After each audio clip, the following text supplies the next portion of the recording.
Sveiki, mes transliuojam tiesiogiai iš Lietuvos vasaros olimpinės sostinės ir šiandien Palanga nubudo labai pakilios nuotaikos.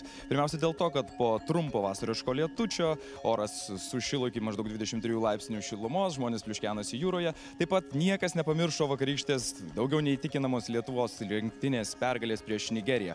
Ką apie tai mano Palangos krepšinio profesionalai, teiraujasi mano kolegė Simona. Simona.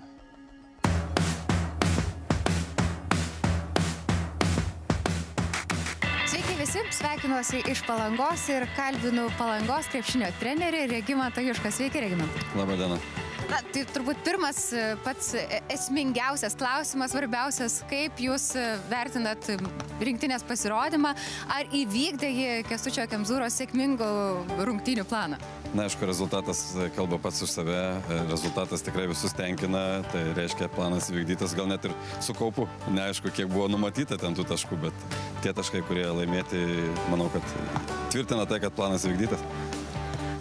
Regimantai, jūs esate pirmasis Renaldo Seibučio treneris. Kaip vertinate jo pasirodymą?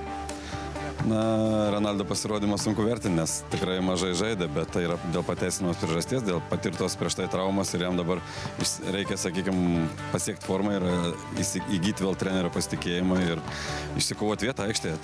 Tai jam nebus lengva padaryti olimpinių varžybų metu. Jūs tikite, kad tikrai būtų viskas kitaip susiklosti, jeigu ne ta trauma, ar ne? Kiek teko bendrauti su treneriu Kęstučiu Kemzūra. Pradžioje pasiruošimo olimpiadai tikrai Renaldas buvo vertas vietos rinktinė, vertas daugiau žaidybinio laiko, vertas galbūt ir startinio penketo, o dabar tenka tą viską atsikovoti savo jėgom. O čia mums už nugaros šią akimirką žaidžiantis vyrukai ne šiaip savo poilsiautojai. Kas jie? Ne, čia vėlgi auklėtiniai, su kuriais pradėjom Palangoje krepšinį. Prieš 15 metų pradėjau Palangoje dirbti treneriu, pirmasis treneris Palangoje sporto mokykloje.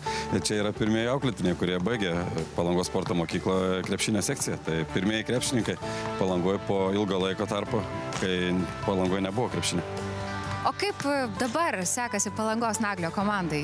Na, aišku, visų pirma turim pasidžiaugti Renaldu Seibučiu, tai jau turim olimpietį, o auga gražaus jaunimo. Šiemet buvo 3 kandidatai rinktinės, 1 pakliuvo, 2 ne. Tikimės, kad kitą metą bus dar daugiau ir tikrai turim ko pasidžiaugti. Ar auga naujas olimpietis, ar turim kokį naują Renaldą Seibutį augantį? Renaldą Seibučią nebe, bet turim Eriką Kubilių, turim Matą Budrį, kuris žaidė 16 rinktinė. Manau, kad mūsų sąlygos nepasikeitė, darbo patirties turim.